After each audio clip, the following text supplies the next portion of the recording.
sou o Ricardo Salles, CEO da consultoria Mais Diversidade, e vou ser o host dessa próxima conversa aqui no videocast Zona de Desconforto, que faz parte aqui do Ambima Summit 2023, um espaço para a gente discutir temas relevantes para a sociedade e, claro, para todo o meio empresarial também. O nosso próximo papo é sobre políticas públicas e inclusivas para a população LGBTQIA+. Aliás, você tem acompanhado, né? O tema diversidade e inclusão está perpassando esses 2 dias do Ambima Summit 2023 e a gente dá continuidade agora a esse papo. Essa é uma conversa, gente, urgente e relevante. Os números não nos deixam mentir. Vamos a eles. Uma pesquisa realizada pela Universidade Federal de Minas Gerais, em parceria com o Ministério da Saúde e com o IBGE, apontou que a chance de uma pessoa da comunidade LGBTQIA+, sofrer violência é mais do que o dobro dessa mesma chance na população em geral. Além disso, um relatório que é elaborado anualmente pela ANTRA, a Associação Nacional de Travestis e Transsexuais, mostra que pelo 14º ano seguido, o Brasil lidera os rankings de violência contra a população LGBTQIA+. É importante elucidar que essa violência não acontece de maneira uniforme. Ela afeta de forma especial a nossa população, mas dentro da nossa população existem categorias, pessoas mais vulneráveis, como, por exemplo, as pessoas LGBTQIA+, negras e negros, e as pessoas trans e travestis. Para responder a essas perguntas, mas também para pensar num futuro melhor, para a gente vislumbrar novas possibilidades de trabalhar esse tema, a gente recebe aqui hoje uma das vozes mais atuantes na luta LGBTQIA+, no Brasil, a deputada federal pelo PSOL de São Paulo, Érica Hilton. Bem-vinda, Érica. Muito obrigada, Ricardo, pelo convite, pelo espaço e pela troca que a gente vai ter aqui ao longo do nosso papo. É isso aí, um prazer ter você aqui, Érica. O prazer é meu. Vocês já conhecem a Érica. Ela é super conhecida no país inteiro, foi eleita deputada federal com 256 mil e alguns votos a mais, uma votação bastante expressiva. Antes, em 2020, a Érica tornou-se a primeira vereadora trans de São Paulo, maior cidade da América Latina, e foi a vereadora mais votada no Brasil. Durante o seu mandato na Câmara Municipal de São Paulo, ela assumiu a presidência da Comissão de Direitos Humanos por 2 vezes. Em 2022, ela também foi eleita uma das 100 mulheres mais inspiradoras e influentes do mundo pela BBC. Érica, é um currículo vasto para pouca idade. Você tem 30 anos de idade recém-completados.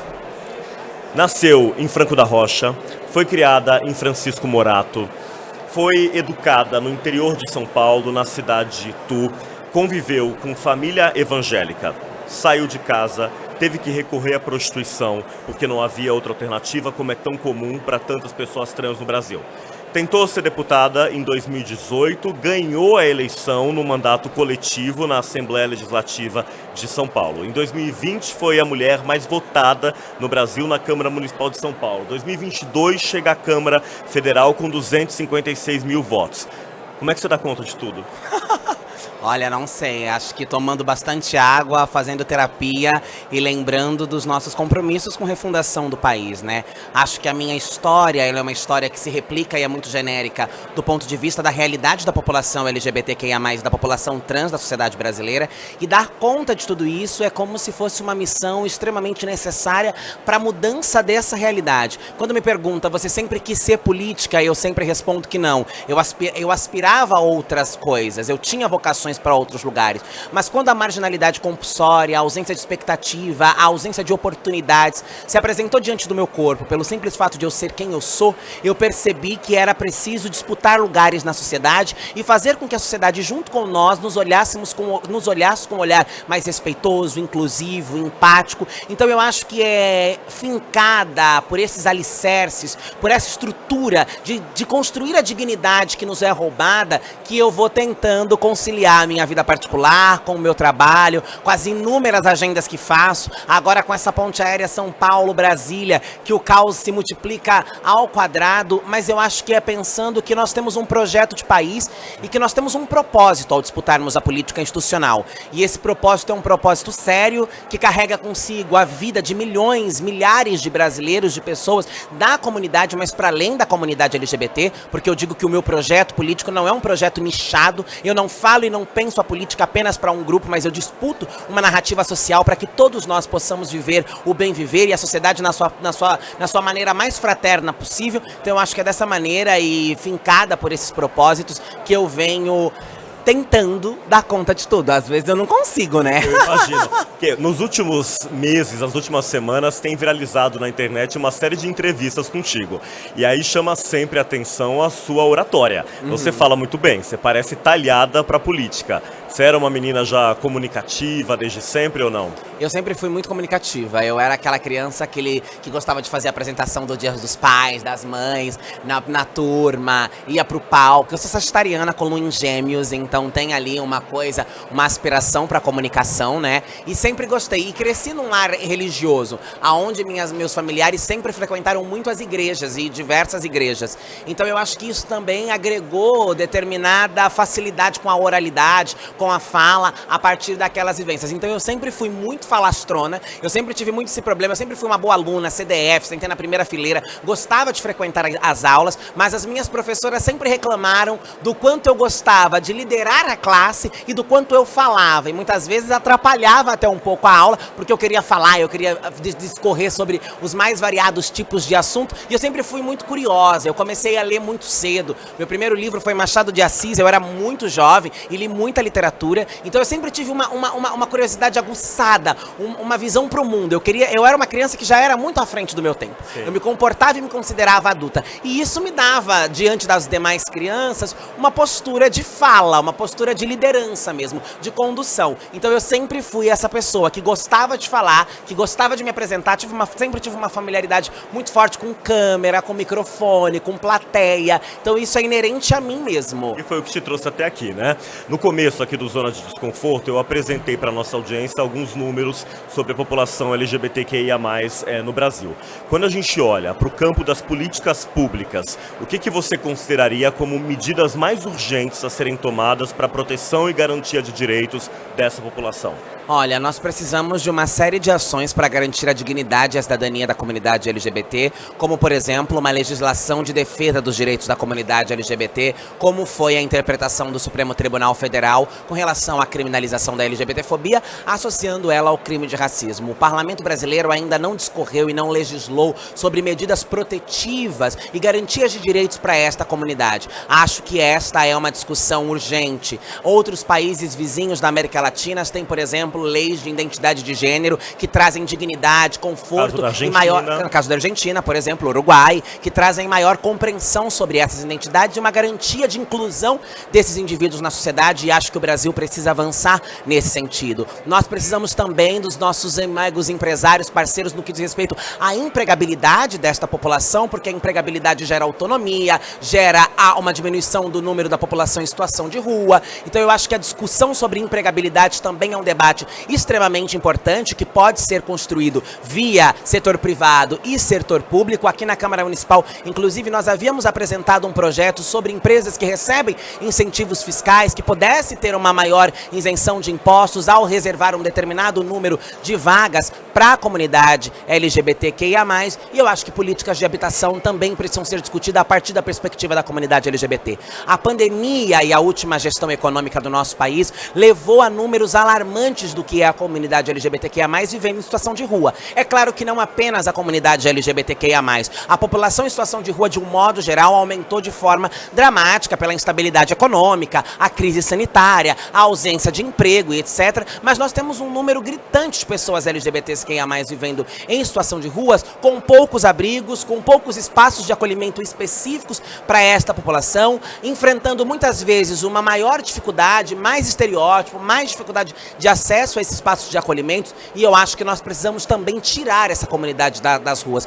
inseri-las na economia, inseri-las nos espaços da sociedade de um modo geral, porque assim nós construímos a dignidade. Não são apenas políticas assistencialistas, mas são políticas de autonomia, políticas de emancipação e de inclusão de fato desta população. Então eu acho que não é uma receita de bolo, eu acho que nós temos um déficit enquanto nação, enquanto país, absurdo no que diz respeito da construção de legislações, políticas públicas e debates sobre a cidadania da comunidade LGBTQIA+, mas eu acho que esses são alguns caminhos que nós poderíamos percorrer como emergenciais, como caminhos que já não dá mais para nós não termos discutido, como por exemplo, uma legislação específica sobre a criminalização. E eu não quero com essa discussão da criminalização achar que criminalizar a LGBTfobia por si só resolverá o problema da LGBTfobia. Mas no primeiro país do mundo que ainda segue matando de forma brutal esta comunidade, nós termos um parlamento que é omisso e silencioso a essa discussão, acaba reforçando e legitimando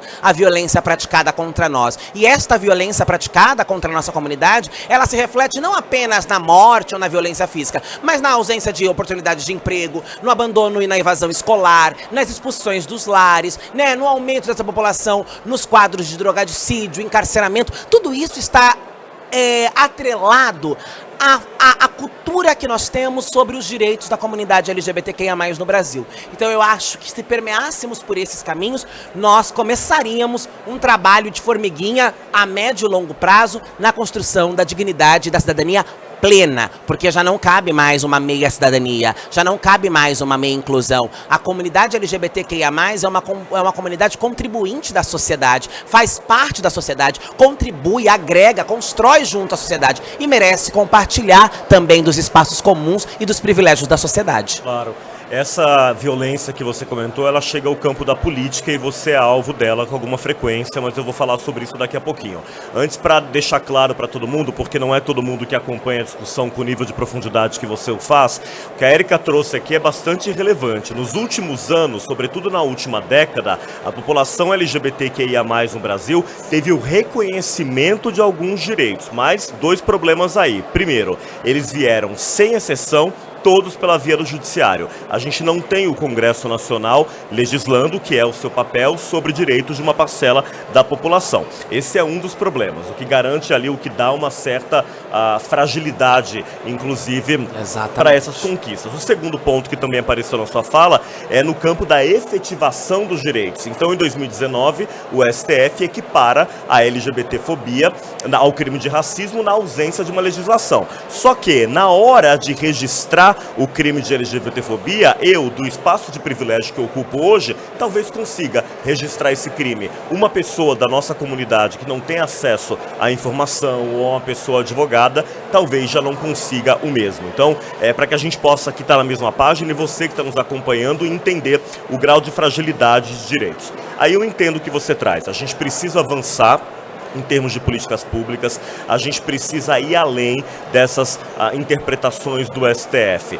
Mas, jogo rápido, existe clima para isso no Congresso Nacional? Num Congresso Nacional conservador, a cada legislatura a gente tem que atualizar o nosso termo, porque a gente diz é a mais conservadora até hoje. Tem alguma chance de um projeto propositivo em relação à comunidade LGBTQIA+ prosperar?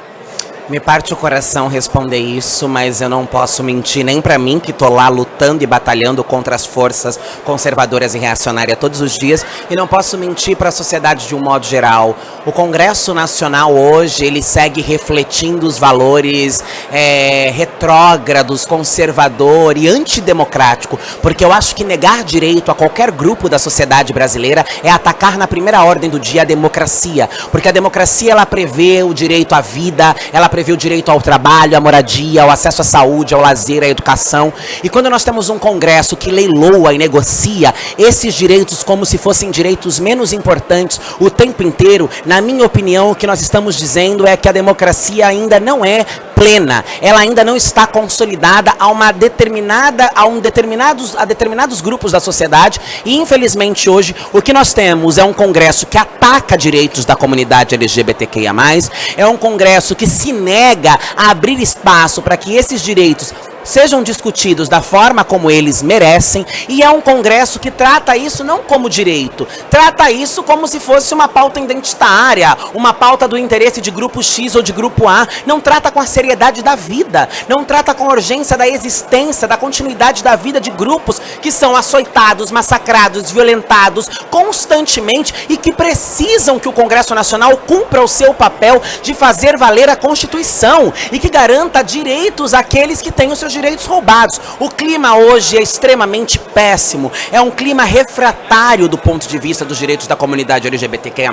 É claro que a nossa presença naquele espaço força essa discussão. A nossa presença naquele espaço lembra que nós existimos, que nós fazemos parte da sociedade, que a Constituição brasileira também se aplica a nós e que nós batalharemos até a última gota e até a última instância para que o Congresso não siga mais tapando os ouvidos às nossas reivindicações. Mas o cenário é um cenário árido, é difícil, é um cenário combativo, não querem o avanço das pautas da comunidade LGBTQIA+, e nós precisamos discutir o porquê de tudo isso, por que este ódio gratuito, por que a comunidade LGBTQIA+, incomoda tanto, por que tanta mentira sobre a comunidade LGBTQIA+, como a destruição das famílias, o kit gay, a mamadeira de piroca, a associação à promiscuidade, à pedofilia, falas brutalmente criminosas, desrespeitosas e que não dizem com a verdade, que não estão atreladas às bandeiras sérias que nós estamos construindo ao longo de toda a história do movimento LGBTQIA+, no Brasil e no mundo afora. É preciso olhar com a seriedade que esses movimentos disputam os seus espaços na sociedade e lembrar que o Congresso Nacional é um espaço prioritário, principal para a formulação dessas discussões, mas que infelizmente nós enfrentamos uma resistência muito dura, muito brutal, até mesmo com as palavras gênero e sexualidade. É preciso enfrentar esse conservadorismo também de fora para dentro, com o apoio da sociedade, com o apoio das pessoas, para que se lembre, a comunidade LGBTQIA+, é feita de pessoas que merecem e precisam que os seus direitos sejam garantidos e assegurados. Muito bom, o papo está rendendo, né? Você pode participar dessa conversa fazendo suas perguntas pelo chat aqui do Ambima Summit 2023. Eu estou preparado aqui para daqui a pouquinho dividir os seus questionamentos com a Erika Hilton. Erika, você falou de violência, uma violência que vai se manifestar, inclusive nesses espaços institucionais. E aí vou dar alguns exemplos aqui que te envolvem. No ano de 2018, quando você assume uma cadeira no mandato coletivo na Assembleia Legislativa do Estado de São Paulo, você ouve de um deputado estadual que se você utilizasse o banheiro feminino, ele atiraria de lá a tapa, com base no tapa. Em 2020, você já vereadora na cidade de São Paulo, é perseguida por um homem mascarado que vai até o seu gabinete e começa a andar pelos corredores da Câmara atrás de você. Poucas semanas atrás, na CPMI dos atos golpistas, um deputado federal do PL diz que você estava ali, aspas, para oferecer os seus serviços. O que rendeu a ele uma representação no Conselho de Ética que a gente não tem clareza ainda se vai prosperar.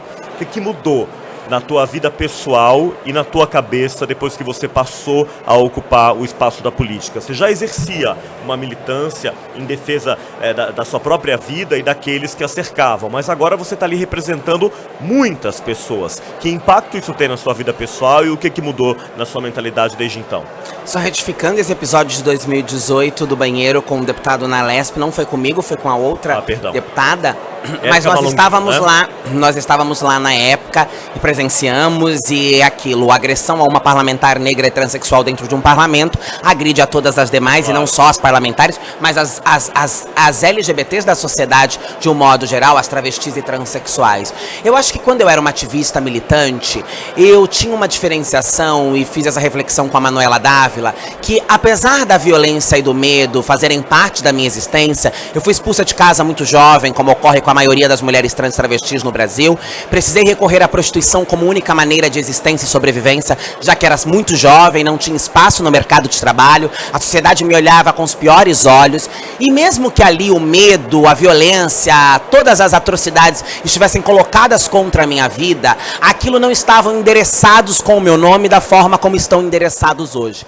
Hoje eu preciso de escolta, hoje eu tenho medo, hoje eu preciso preservar os meus endereços, hoje eu sou constantemente exposta, eu preciso combater fake news, eu preciso estar atenta a tudo que é colocado e atrelado ao meu nome, até porque também nós extrapolamos apenas as barreiras da política. Eu não sou somente política, eu atuo e penso a política nas mais diversas áreas daquilo que eu faço. Eu tenho um contrato com agência de modelo, eu passo em passarelas, eu uso a moda como uma ferramenta com a juventude, e isso gera ataques das mais diversas naturezas possíveis. Então eu acho que hoje eu tenho um desafio maior, primeiro porque eu tenho uma responsabilidade muito gigante. Eu fazia minha militância no meu micro, no meu cosmo, e hoje eu penso a política pública a âmbito nacional, federal, para um país, sobre o olhar de quem me ama e de quem me odeia, e tenho este olhar do ódio, da violência, endereçado diretamente contra mim, endereçado para o meu gabinete, endereçado para o meu e-mail, endereçado para o meu CPF, e essa é uma violência direcionada que gera muito mais medo, muito mais pânico e muito mais uma sensação de terrorismo, que é exatamente o que essas facções criminosas, virtuais ou até presenciais, como esse caso, de que foi perseguida dentro da Câmara Municipal, tentaram invadir o meu gabinete. Nunca houve, para mim, eu nunca soube de algum parlamentar que tenha sofrido uma invasão do seu gabinete em qualquer casa legislativa desse país. Isso tudo mudou e se transformou da militância e do ativismo, que era ali de base, que era ali com a sua periculosidade, que era ali com os seus desafios, para alguém que se coloca e se expõe publicamente o tempo inteiro, das mais diversas maneiras possíveis, disputando um espaço na sociedade para que seja melhor para todo mundo. Então eu acho que o medo e o terrorismo foram os pilares e foram os pontos de mudanças que para mim foram os mais impactantes. Eu estava exposta ao medo, porque ser o meu corpo numa sociedade como a nossa é estar sujeita à violência constantemente, mas não era uma violência que estava ali direcionada, era uma violência dentro de um aspecto de roleta russa. Poderia dar o azar de naquele dia, naquele horário, eu ser a próxima vítima de um sistema que oprime, que mata, que violenta corpos iguais aos meus, mas não era direcionada a mim. Hoje o ódio, a violência, o ataque, o preconceito, as ameaças de morte, elas vão endereçadas ao meu nome. E isso para mim é bastante, eu vou dizer curioso, porque é a palavra que eu vou conseguir achar agora, mas eu não sei se trata de curiosidade. Eu tenho analisado e tentado me debruçar mais sobre esta sensação e sobre o que é isso. Quando você é uma jovem menina expulsa de casa, vivendo a vida nas esquinas, você demanda de menos segurança do que quando você ocupa um cargo público com um nível de visibilidade e tem proposto defender a Constituição e pensar melhorias para o seu país e para a sua comunidade. Então acho que esse é o aspecto que mais me pega de mudanças assim, negativas, né? Porque aí nós temos as mudanças positivas, que é conseguir fazer muito mais, que é conseguir vocalizar cada vez mais essas lutas, essas bandeiras, essas vozes, aumentar a nossa zona de atuação, pensar a política de uma forma mais macro, alcançar territórios que somente com a militância seriam muito difícil, construir uma agenda de políticas públicas, de projetos de leis junto a essas militâncias e aos movimentos de base, a sociedade civil de um modo geral, que é extremamente importante, gratificante, potente para o meu mandato legislativo. Não gosto que a gente fique sempre pelo viés do pessimismo, porque senão parece que tudo é em vão, que nada está dando certo, que nós não estamos avançando. E apesar de todos os desafios que nós temos enfrentado na sociedade nos últimos anos, se nós olharmos para hoje, lá para trás, nós vamos ver que mesmo diante de toda a violência contra nós, nós estamos avançando e seguiremos avançando. Seguiremos graças à nossa resistência, à nossa resiliência, à nossa capacidade de transformação e de construção coletiva, e isso para mim são os aspectos mais importantes e que me fundam e que me mantêm firme e de pé na nossa luta, que é diária, que é constante, que é uma batalha por dia, né? E nessa você vai inspirando muita gente com o seu mandato, nas redes sociais também, inspira pelas suas ideias e também pelos looks, né? Você tem feito sucesso por aí, com as laces, com os vestidos, com as roupas. Você sempre gostou de moda? Eu sempre gostei de moda, eu sempre amei moda, fui fascinada por moda. A minha vida e a minha trajetória e a minha afastou da moda por um bom período, porque eu precisava sobreviver às margens da sociedade e não dava para pensar na moda. E quando eu tive a oportunidade de me reaproximar da moda e de unir a moda à política, porque para mim a moda é muito política, e nesse momento da contemporaneidade, onde, né, a moda negra, a moda plus size, a moda indígena, a moda feminina, a moda periférica vem ganhando um espaço na cena brasileira e também internacional, né? A gente tem pensado o quanto a moda, ela é, primeiro, um canal de comunicação com a juventude, um canal de comunicação com aqueles que se atraem por mim, por aquilo que eu visto, por aquilo que eu estou apresentando da imagem, e quando chegam ali vão escutar sobre políticas públicas, vão escutar sobre direitos, sobre cidadania, sobre reconstrução de um país, porque não é uma moda esvaziada, não é uma moda banalizada, é a associação, é a junção de duas coisas que para mim são extremamente importantes, que é o fazer político, mas o fazer político com preocupação estética, porque sempre digo, a crise no Brasil também é estética e nós vamos enfrentar a crise estética neste país. Esta é uma missão que eu pego para mim. Vamos vencê-la. E é interessante você falar isso como também uma estratégia de aproximação dos jovens, porque é praticamente um clichê dizer que o jovem não se interessa por política, que ele não se interessa pelos rumos do país. Você está provando justamente o contrário, né? Quando você consegue acessar essas pessoas através de outras linguagens e das redes sociais. Na verdade não é o jovem que não se interessa, é o projeto pensado da forma como ele é pensado, organizado e estruturado, ele é exatamente planejado para afastar os jovens, porque os jovens têm cabeças revolucionárias, têm mentes inquietas, podem transformar culturas, podem mudar comportamentos, podem conduzir a sociedade para um outro lugar. E aqueles que conduzem os processos institucionais até este momento não gostam dessa ideia, porque para eles é confortável que a sociedade permaneça estática da forma como ela é, porque segue beneficiando determinadas castas hegemônicas que sempre foram beneficiadas. Por isso a política é tão cinza, tão cafona, tão dura, com uma linguagem tão inacessível, porque ela se comporta exatamente na tentativa de distanciar a juventude. E não só a juventude, a classe trabalhadora, as pessoas menos escolarizadas, todas aquelas pessoas que trazem para si a sensação de que política não é para mim, política é chata, eu não quero falar sobre política, porque a política se organiza, se planeja e se pensa desta maneira, a distanciar. Quando nós pensamos em renovação política, em hackeamento político, em transformar a forma de discutir e de pensar a política, nós primeiro precisamos pensar em qual linguagem nós faremos isso, quais são as plataformas que nós usaremos ao nosso favor, para que aquele jovem que acha que a política é uma coisa chata, que não é pra ele, que ele não tem nada a ver, comece a olhar a política e pensar, pera, mas olha ali, tem essa cara garota, eu me identifico com a roupa dela, eu me identifico com a forma como ela fala, eu me identifico com as artes dela no Instagram, eu me identifico com as capas da revista que ela faz, com a maneira como ela se comunica. Tudo isso não é à toa, faz parte também de um projeto político para atacar uma estrutura poderosíssima que está aí décadas e décadas. E acho que a moda tem sido um dos pilares muito potentes para que eu atraia a juventude. Basta olhar a interação dos jovens comigo no TikTok, no Instagram ou no Twitter. São os jovens que interagem comigo, são os jovens que me chamam de mãe o tempo inteiro. E eles não estão ali fazendo aquilo de forma esvaziada, porque quando o debate é sério, porque quando o debate é sobre política, eles também estão interagindo, também estão acompanhando, e eu recebo centenas de mensagens todos os dias dizendo, eu não me interessava por política, eu votava para não pagar multa, você é minha inspiração, você me explica sobre política, você me faz entender política, eu amo te ver linda no congresso, eu amo as suas roupas, eu venho todos os dias do seu Instagram para ver como você vai estar, e ao ir lá ver como eu vou estar, ele vai ver também sobre o que eu estou falando e sobre o projeto de país que eu estou convocando eles a fazerem parte junto comigo. Então esta é sim uma das estratégias mais potentes que eu achei, e fico muito feliz de ter sido abraçada pela juventude e de ter conseguido me conectar com eles que sempre foram tão distantes da política, mas não por culpa deles, por culpa da forma como a política se pensou e se organizou para afastá-los. Não é fácil, é um baita desafio, mas eu também trago para mim essa responsabilidade de tentar aproximá-los. Claro, e nisso a sua influência, óbvio, ela extrapola e muito o seu eleitorado do estado de São Paulo. Você acaba sendo uma referência para pessoas LGBTQIA+, para a juventude, para tantas outras pessoas no Brasil inteiro. Vai ser candidato à presidência um dia? Essa é a discussão que eu mais vejo nas redes sociais. Eu ainda não tenho idade e acho que nem experiência suficiente para ocupar um cargo de tamanha responsabilidade. Acho que o Brasil merece e precisa de uma representação mais plural, mais diversa, mais enegrecida, né, mais conectada com o que é a nação brasileira.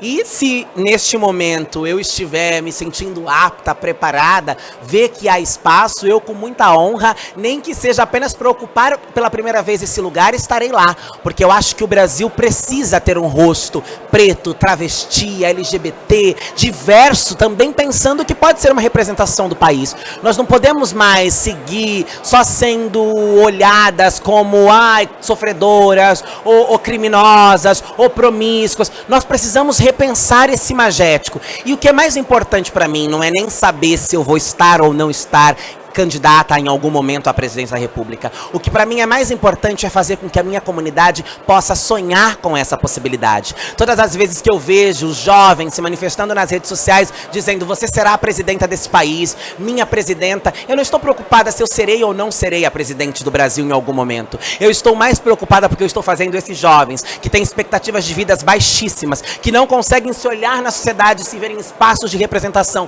em espaços de destaques, sonharem sim que é possível ver alguém da comunidade deles representando eles no maior cargo deste país. Sonhar sim que uma travesti negra pode ser alguém que represente não só a comunidade LGBTQIA+, mas uma nação, porque nós podemos e falamos sobre os mais diversos assuntos. Nós não falamos e não pensamos apenas só sobre ser LGBT. É preciso quebrar com essa caixinha de que o LGBT fala só sobre LGBT. Nós temos nossas trajetórias, nós temos nossas formações, então se houver esse espaço, eu não me omitirei. Mas hoje por hoje, não pense em presidência da República ainda. Tem 5 anos para fazer a idade mínima prevista pela Constituição, né? Voltaremos a esse assunto. Voltaremos. Érica, o governo federal propôs a criação de cotas para pessoas trans e travestis em concursos públicos.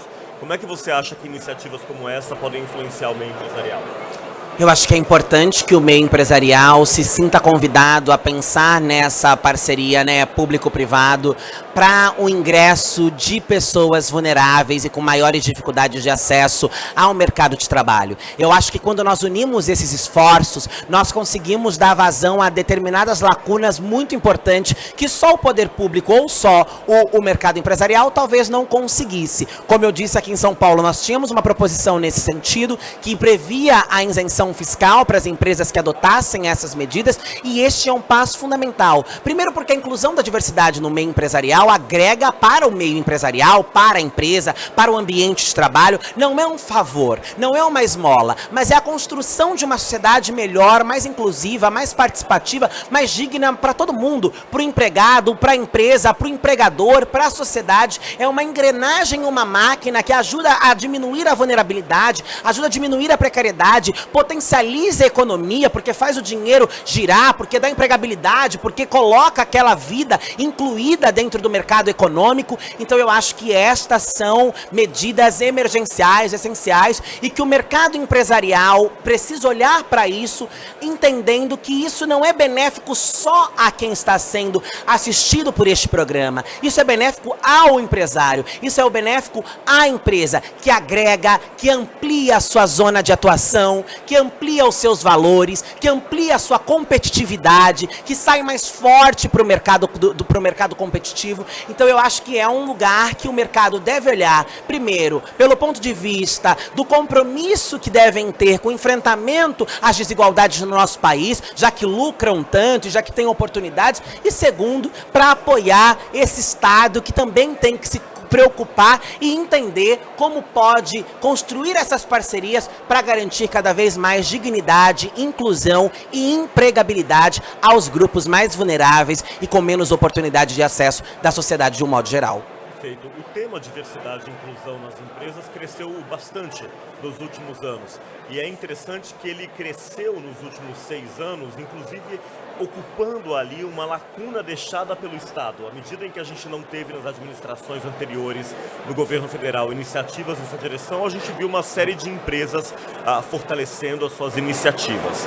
O que mais que uma empresa pode fazer, especificamente pensando na população de pessoas trans e travestis?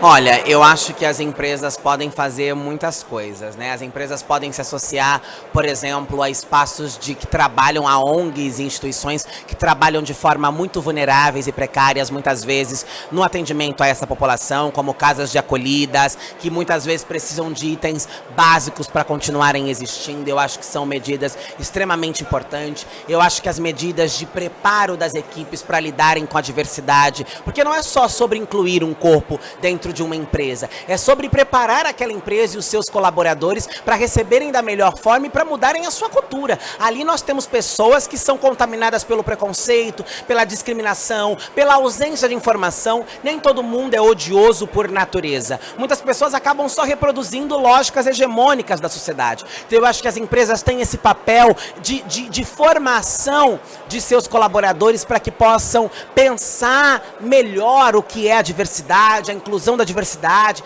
a participação da diversidade, podem inclusive nos ajudar nas disputas internas nos espaços institucionais, quando a gente faz discussão chamando as empresas, mostrando que há uma adesão àquele projeto, que há uma adesão a determinado programa. As empresas têm canais de aberturas e diálogo com centrões, por exemplo, são caminhos que podem facilitar também a nossa atuação, a depender da discussão que nós fazemos a âmbito institucional. Então eu acho que o mercado empresarial, as empresas de um modo geral, têm uma grande participação e podem prestar uma grande colaboração de mão mútua, de troca mútua, para que a gente diminua, né, essa brutalidade de desigualdade, de miséria, de precariedade que assola determinados grupos na sociedade. Com isso você acabou respondendo uma pergunta do Bruno Rosa, que falava exatamente sobre isso, sobre o papel das empresas na inclusão. Você pode fazer sua pergunta aí, a gente está ao vivo aqui no Ambima Summit 2023, deixa sua pergunta no chat, eu vou ter o maior prazer em endereçá-la aqui à deputada federal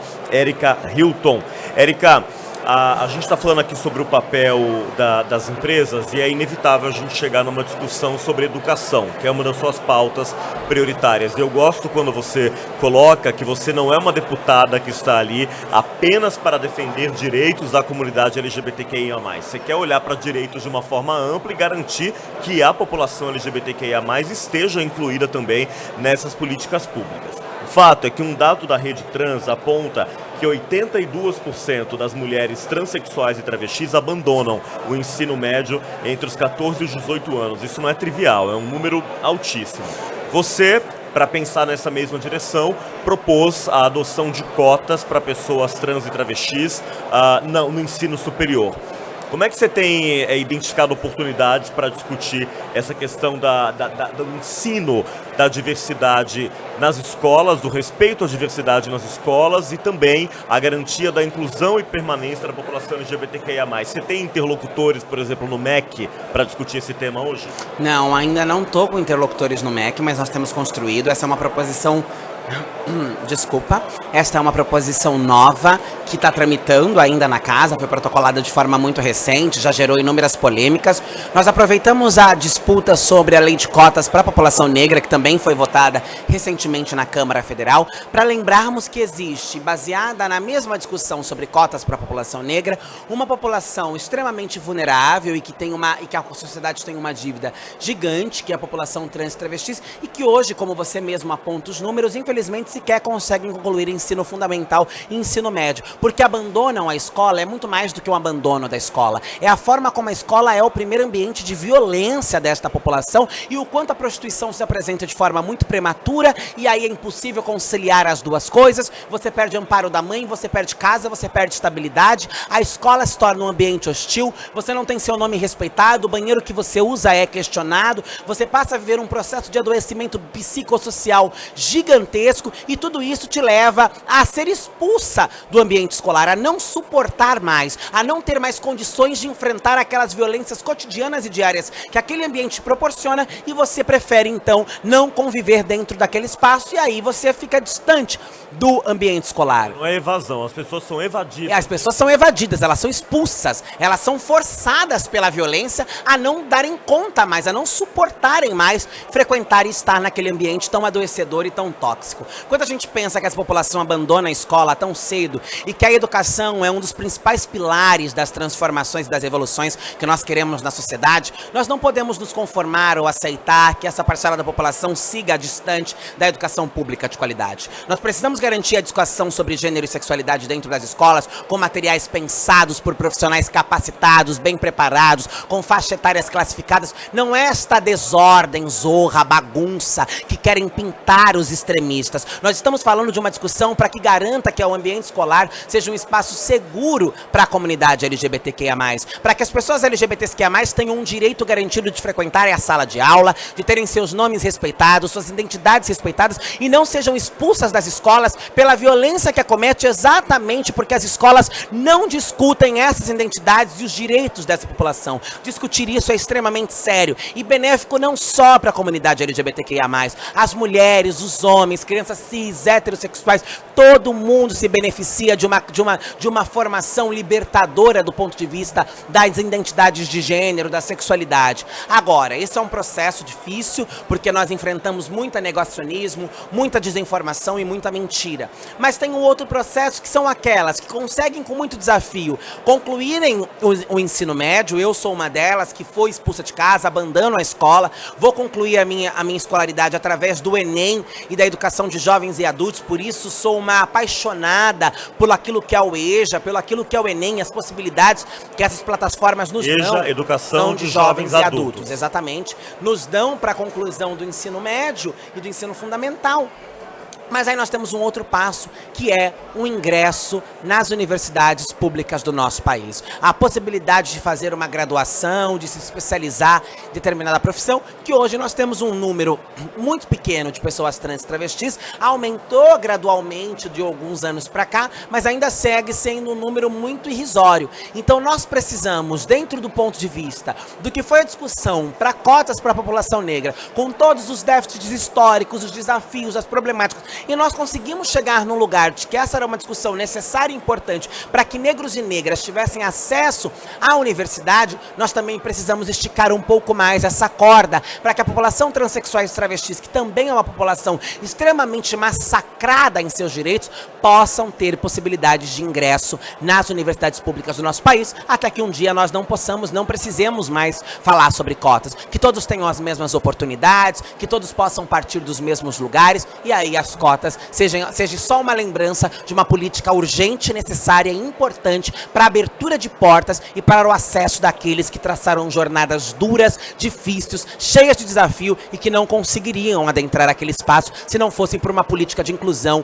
como essa, que é a política de cotas. Até porque, por definição, a cota é um mecanismo provisório para correção de injustiças históricas. Exatamente. Então, o país tem que caminhar para superá-la depois que a equidade estiver em vigor. Um ponto importante que apareceu aqui na fala da Érica e que é importante destacar para que a gente não encontre também justificativas fáceis. Ao mesmo tempo em que é verdade que a maioria absoluta da população trans, como a gente viu aqui, 8 em cada 10, é evadida da escola e raramente acessa o ensino superior, também é verdade que mesmo a pequena parcela dessa população que acessa o ensino superior tem dificuldade para se colocar no mercado de trabalho. E eu acho legal a gente falar disso aqui, Érica, porque o meio empresarial, com muita frequência, discute a questão da meritocracia.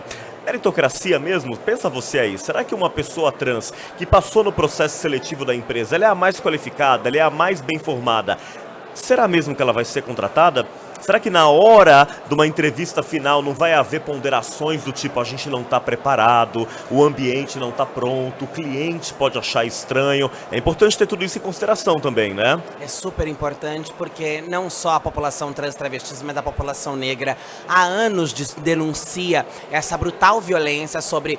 Nós estamos qualificadas e preparadas para determinada vaga, mas o preconceito, o estereótipo, o estigma, os pactos da branquitude, da cisgeneridade fazem com que nós tenhamos as nossas oportunidades ainda mais distanciadas de nós. Então é fundamental olhar para isso, que é preciso olhar, nós queremos falar de currículo, nós queremos falar de profissional, nós vamos olhar para o currículo e para as qualidades profissionais daquele candidato a determinada vaga. O que não dá dá mais para ser tolerado é que a cor da pele, os traços, o tipo de cabelo, a orientação sexual, a identidade de gênero passe na frente do profissional. Nós estamos contratando um profissional que muitas vezes é muito mais capacitado do que o outro, e o outro passa porque é homem, porque é branco, porque tem uma aparência mais palatável e agradável aos olhos de uma norma hegemônica. Isso é uma realidade que precisa ser pensada e gerar os desconfortos que precisam ser gerados. E nós precisamos olhar para isso não em tom de ataque, mas em tom de provocação e convocação para que a gente pense quais valores são esses, da onde vem essa mentalidade, até quando sustentaremos esses valores. Nós estamos contratando alguém a partir das suas qualificações profissionais ou nós ainda seguiremos perpetuando lógicas de exclusão, de marginalização e preconceito e excluindo profissionais extremamente capacitados porque não estão dentro de uma hegemonia que para nós é aquilo que vale. Isso é cruel, isso é criminoso, isso é inaceitável. E nós temos maturidade, nós temos capacidade, nós temos bagagem para diluir, dissolver essa mentalidade nefasta que afasta bons profissionais, muito bem preparados, mas que por conta de seus traços, das cores das suas peles, das suas identidades de gênero ou orientação sexual, são excluídos, muitas vezes com desculpas esfarrapadas, porque não estão ali dentro daquilo que é considerado belo, agradável, confortável ao olho do outro. Que é mais isso é lamentável. Mercado, por exemplo, né? Falar um pouquinho de saúde. Essa é uma das demandas mais importantes da comunidade LGBTQIA+. Recentemente, o Ministério da Saúde anunciou a recriação de um GT para discutir o processo transexualizador no SUS. O que você indica, o que você aponta como principais dificuldades no acesso à saúde no Brasil e o que pode ser feito para garantir que, sobretudo, a população trans tenha acesso à saúde de qualidade? Eu acho que os piores desafios que nós temos hoje são a ausência de capacitação dos profissionais da porta da linha de frente, que muitas vezes não sabem como tratar e receber esses pacientes nos espaços ambulatoriais, e eu acho isso grave, porque isso leva a relatos de pessoas que preferem morrer e se automedicar em casa, porque não querem ser destratadas no ambiente de saúde. Nós temos também uma questão sobre a discussão da integralidade da saúde da população LGBTQIA+. População LGBT, em especial a população trans, é uma pessoa como qualquer outra, com seus sistemas fisiológicos e anatômicos, que precisa ser inclusa no debate de saúde. A partir disso também, não é só sobre cirurgia, não é só sobre hormonioterapia, é sobre um acompanhamento integral daquela saúde, e acho que hoje nós temos um desafio muito grande. Nós temos um desafio no que diz respeito às cirurgias, né, previstas pelos protocolos transexualizador, que tem um gargalo gigantesco, uma demanda altíssima, mas não consegue se dar conta de suprir essa demanda, de atender a essa parcela da população. E nós temos algumas outras lacunas pormenores que precisam ser resolvidas dentro dos ambulatórios dos estados e dos municípios, como questão sobre as filas para cirurgias, os atendimentos ambulatoriais de saúde integral dessa população, se a população pode ou não pode determinadas coisas. Tem uma prótese, mas o médico não pode me operar no ambulatório porque pode ter sabe, existem detalhes pequenos que fazem com que a saúde da população LGBTQIA+, em especial a população trans, ainda seja um desafio no nosso país, e nós precisamos enfrentar esse desafio. Lembrar que a população trans é uma população que merece ser atendida com todo o respeito, da melhor forma possível, como qualquer outro indivíduo, e que a discussão sobre saúde da população LGBTQIA+, em especial da população trans, não se restringe apenas à hormonioterapia ou cirurgias de redesignação sexual. Perfeito. Érica, LGBTQIAPN+.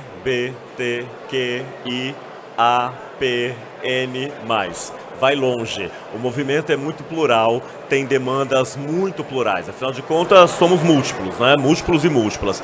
Mas você conseguiria elencar o que talvez deveriam ser as 3 principais pautas, prioridades do movimento LGBTQIA+, no Brasil? Aquilo que deveria talvez unir a comunidade no campo das reivindicações? Olha, difícil essa pergunta, né? Pensar em 3 elementos centrais. Mas eu acho que a gente pode pensar que aquilo que nos une, tem sombra de dúvida nenhuma, tem que ser o direito à vida. Eu acho que a discussão sobre proteção da nossa vida, ela é uma pauta que permeia todas as siglas da comunidade, para uns mais, para outros menos, mas todo mundo tem a sua vida colocada em xeque ou ameaçada por fazer parte da comunidade LGBTQIA+. Eu acho que a pauta da empregabilidade comunidade ela é uma pauta importante que talvez para uns grupos seja mais gritante do que para outros. Por exemplo, homens gays na sociedade hoje tenham mais oportunidades de emprego, mas eu acho que essa pode ser uma pauta que convoque eles a terem empatia e se somarem às outras demais siglas, porque nós temos ainda uma falta de dependência financeira muito grande na nossa comunidade, o que gera cenários de desigualdade, miséria e pobreza brutais e desolador. E acho que uma outra pauta que poderia ser uma pauta que nos una, né, é a construção de uma agenda de direitos comum, um país que olhe para a nossa comunidade, que pense a nossa comunidade respeitando a sua pluralidade, as suas diferenças, a particularidade de cada um dos grupos que compõem essas siglas, mas que a gente unidos possamos discutir um espaço dentro da formulação de políticas de direitos que sejam direitos comuns a todos nós e que esses direitos vão passar como, por exemplo, o acesso à educação, o acesso à saúde integral, o acesso à moradia, o acesso ao alimento, o acesso... Acho que essas são uma agenda de direito integral que deve unir os interesses da nossa comunidade de um modo geral. Claro que vão haver muitos outros, né? Não estava preparada para essa pergunta. Imagina, mas fala um pouquinho sobre moradia, inclusive. O seu partido indicou o candidato à prefeitura de São Paulo, que vai ser o Guilherme Boulos, com o apoio do PT, e a pauta de moradia tem a ver com o próprio surgimento político do Boulos. O que você identifica como principais questões para a população LGBTQIA+, no acesso à moradia? Eu acho que primeiro a gente precisa discutir a comunidade LGBTQIA+, dentro das políticas de habitação. Não se tem um olhar específico para a comunidade LGBT dentro do debate habitacional, né? Como se não fosse uma comunidade que é extremamente vulnerável, que é extremamente precária, que grande parte dela vive abaixo da linha da pobreza e que precisa ali, junto com outros grupos sociais, terem um olhar específico para essa demanda e uma inclusão. Então aqui tem um lugar para um cadastro de comunidade LGBTQIA+. Nós tivemos um aumento muito grande da comunidade LGBTQIA+.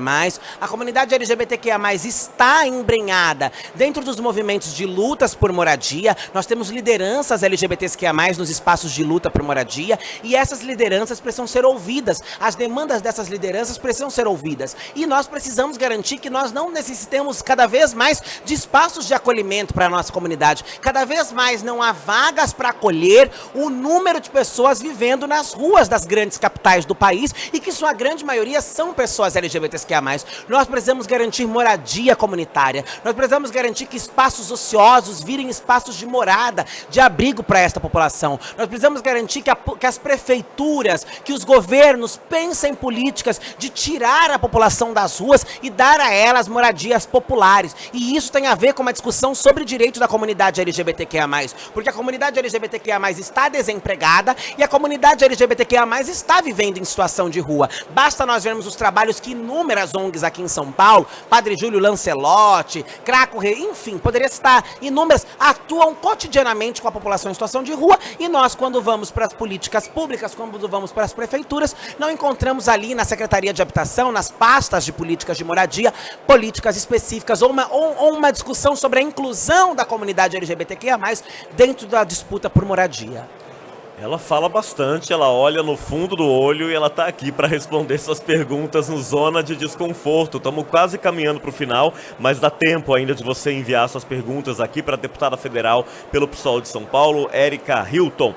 Érica, recentemente houve um encontro na Cidade do México de defensores de direitos humanos LGBTQIA+, no campo da política. Você participou, Sim, né? Participei. E logo na sequência houve a formação de uma espécie de bancada coletiva, reunindo vereadoras e vereadores e deputados e deputadas em todas as instâncias, que é algo super interessante. A tua eleição à Câmara Municipal de São Paulo em 20, ela chamou muita atenção pela votação expressiva, a mulher mais votada em São Paulo, mas a gente teve ali também a eleição de Filipa Brunelli em Sorocaba, de Linda Aracaju em Sergipe, entre outras pessoas trans. Como é que você vê essa chegada de pessoas LGBTQIA+, na política, e como é que essa atuação conjunta entre deputados estaduais, federais e vereadores pode fazer essa pauta avançar?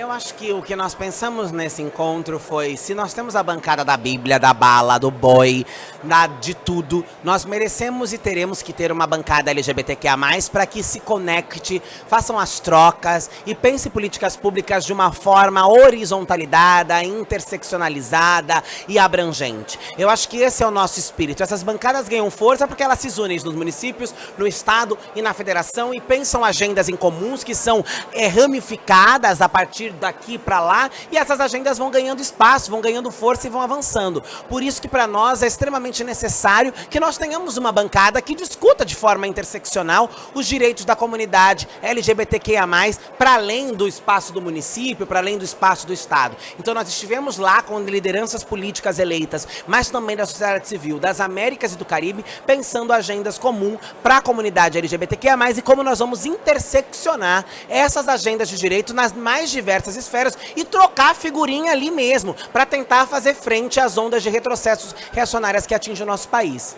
Falando em retrocesso, por que a população LGBTQIA+, causa tanto medo numa parcela conservadora da nossa população? Eu tenho tentado buscar a resposta exata para isso, porque é injustificável todo esse ódio, esse medo, esse pânico moral que é usado para a confusão da sociedade sobre o direito da comunidade LGBTQIA+.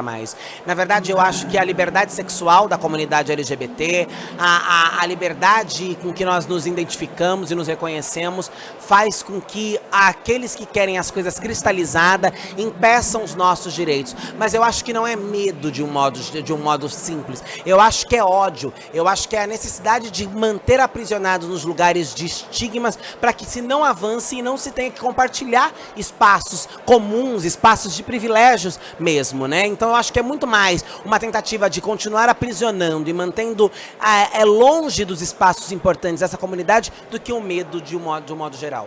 E aí, nesse campo do ódio, a gente acaba tendo a criação de alguns pânicos morais. Tem dois que têm surgido com uma frequência grande. Um é a presença de pessoas trans nos esportes e o outro é a discussão sobre a criança trans. Você acha que esses são debates que o próprio movimento LGBTQIA+, deve propor e travar com a sociedade, ou são discussões que não devem acontecer nesse momento? Eu acho que são debates que o movimento deve colocar à sociedade para que nós possamos levar informação, conscientização, desmistificar todas as mentiras que são colocadas, mas precisamos fazer isso com responsabilidade, com seriedade, com cautela e dando um passo de cada vez. Tudo aquilo que é novo gera espanto, gera susto, e nós temos máquinas muito poderosas, trabalhando full time para desinformar a sociedade. Nós não podemos deixar com que essa seja uma pauta da extrema direita. Nós não podemos deixar que essa seja uma pauta que é usada contra nós, contra os nossos direitos. Mas nós precisamos entender que nós não avançaremos tudo que merecemos e precisamos da noite para o dia. É preciso ir devagar, é preciso ir com informação, é preciso ir trabalhando com os períodos em que nós estamos vivendo. Porque se nós dermos uma porrada muito forte, é muito mais fácil nós perdermos aliados do que ganharmos aliados. E nesta luta, o que para nós é essencial é que cada vez mais pessoas distantes da comunidade LGBTQIA+,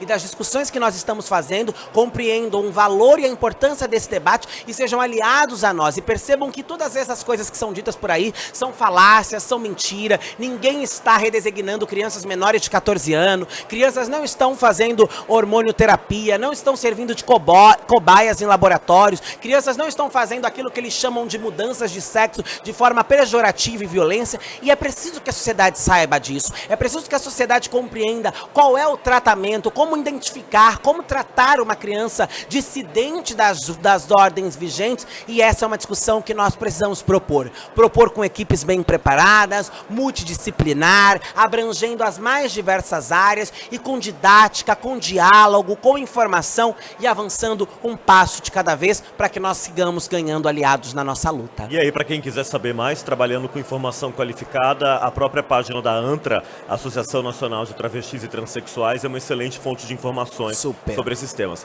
Para a gente fechar, Você tem uma girafinha tatuada no ombro esquerdo. Tem algum significado especial? Não, eu tenho uma girafa e um elefante. O elefante tem um significado de que é leveza, porque é um bicho pesado, forte e ele empina uma pipa. E a girafa, eu gosto da girafa porque eu acho a girafa elegante. Eu acho ela alta, com aquele pescoção, magrelo, olhando por cima. Então eu gosto de animais, gosto de girafa e elefante, são os meus animais preferidos. Então eu resolvi tatuá-los, é como se fosse um amuleto.